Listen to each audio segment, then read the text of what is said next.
Very welcome back to the channel, everybody. If you're new here, my name's Khaled and this is my recovery vlog series because 10 weeks ago I had major surgery on my left ankle.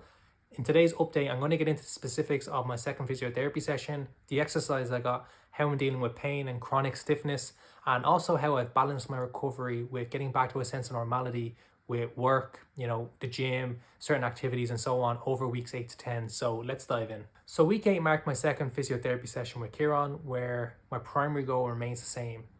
Get back walking with good form off the crutches. Very important part of my recovery. We assessed my progress. He was very happy overall, so he introduced some new exercises to further increase or strengthen the mobility in my ankle and calf. He also gave me very good advice to jot down any questions that I had so that when I meet my doctor again, which is on week 11 next week, I can address them all together. I've definitely been in situations where I've thought of something and then when I met my doctor or Kieran, my physio, I forgot to ask, so it can be frustrating. So I do recommend, if you're in a similar position to me, jot them down so that when you do meet your doctor or your physio, you'll be able to ask those questions.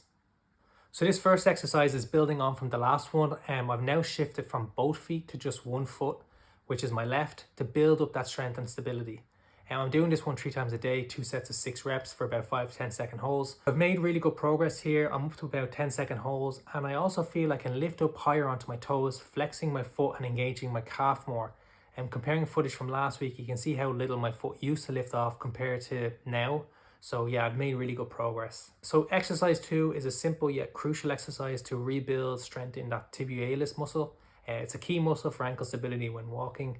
Despite being relatively easy, it's vital for proper recovery, so I'm doing it about 3 times a day, 2 sets of 10 reps, and making good progress. So exercise 3, very common knee to wall movement. Key exercise again for post-surgery to restore dorsiflexion in my ankle, which is the ability to flex your foot up towards your shin.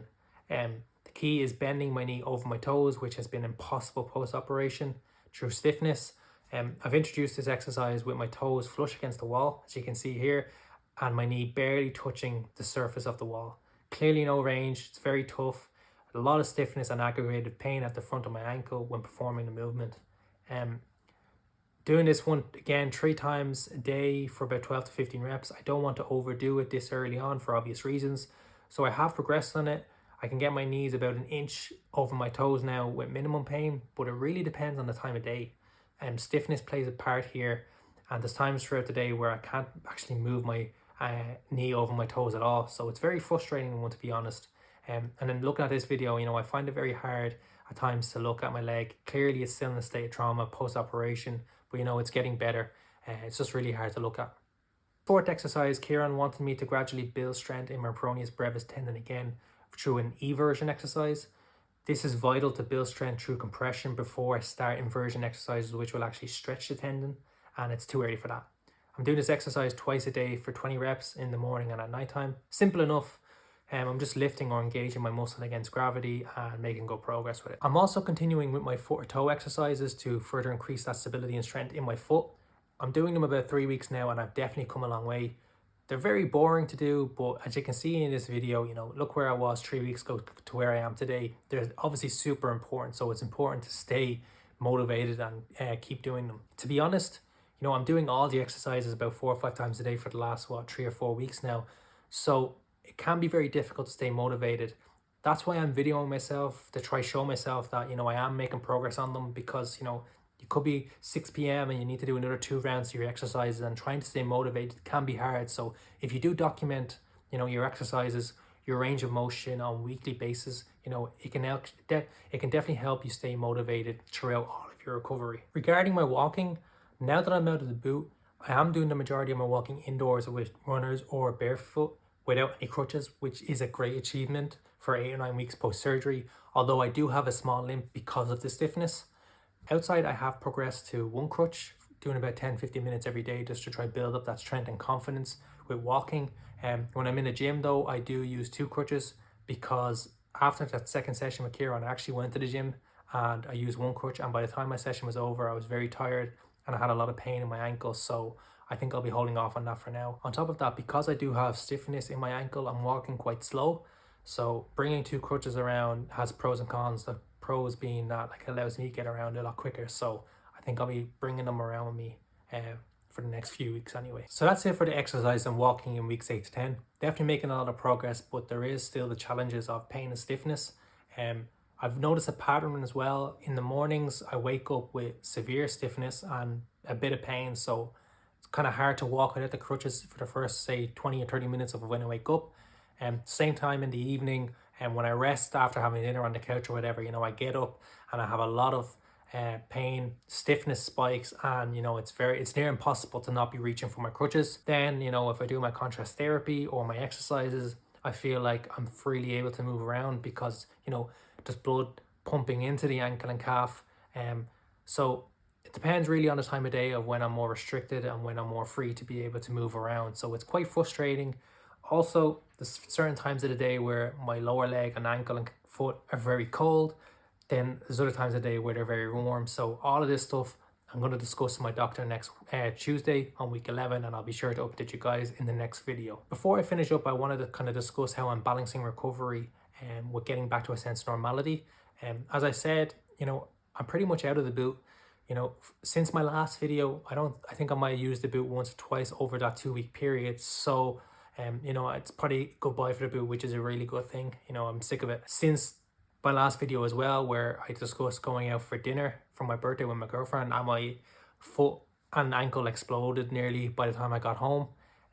I've gone back into the city twice since then, on Tuesday of week 9 and then Saturday that just went. So the first time I went in for dinner, got some nice tomahawk steaks with my friends because the three of us have the same birthday in the same month. By the time I got home, I did kind of have similar swelling in my foot and ankle, but not to the extremes of when I went out a couple of weeks ago. So that's really good. And then I went out for dinner with my family and my girlfriend for Japanese food, just the Saturday that went. And by the time I got home, I had pretty much no swelling in my foot and just swelling in the ankle. So definitely the introduction of the harder exercises and the continuation of my contrast therapy must be helping limit the amount of swelling that comes on from increased activity. So I also went back to work Monday last week, which was the start of week 9 for me on my surgery. I work for an airline here in Ireland and I'm in the engineering department, so I have the luxury of being able to work from home, which is great. So I'm doing full-time at home, and then when I'm able to go back to work, I'll do hybrid kind of working. So for now, doing what I can and working Monday to Friday from home, from the desk, and then when I need to sit down on the couch, I'll just bring my laptop over. So it's been an ease back into it, but it's something I definitely needed for my mental health as well as a gym, because 8 weeks of just doing nothing can destroy you. So it was something I didn't want to rush into for the sake of just the mental health. Obviously, as I was saying in the earlier videos, the surgery and the recovery is only a limited time, so you need to make sure that you focus on that and kind of push everything else to the side, because that's your primary goal. But yeah, 8 weeks or 9 weeks was enough time for me to recover and get back to work from home. But if I didn't have the luxury of working from home, unfortunately, I'd still be off. A few other activities that I'm able to get back to that I know my girlfriend's going to be very happy with is I can start doing the groceries again. I can clean up the apartment a bit more. I can make a bit more food and cook. So these are small wins that are going to help me stay motivated for the bigger wins. If you're in the same position as me, try stay focused, stay consistent, use those small wins to keep you motivated for the big wins that will come. And, as I said, stay consistent, but it's also important to listen to your body. You don't want to push yourself too much that you end up going into recess. You always want to progress. So just keep an eye on your body and listen to it every time you're doing your exercises or you're walking. So that's it for this video. Thank you for following along. If you are recovering from surgery or an injury, drop a comment below and let me know how that's going. It's important to try stay motivated together. If you did find this video insightful or you enjoyed it, please leave a like and subscribe to my channel, because I will be back in a couple of weeks with my next set of updates.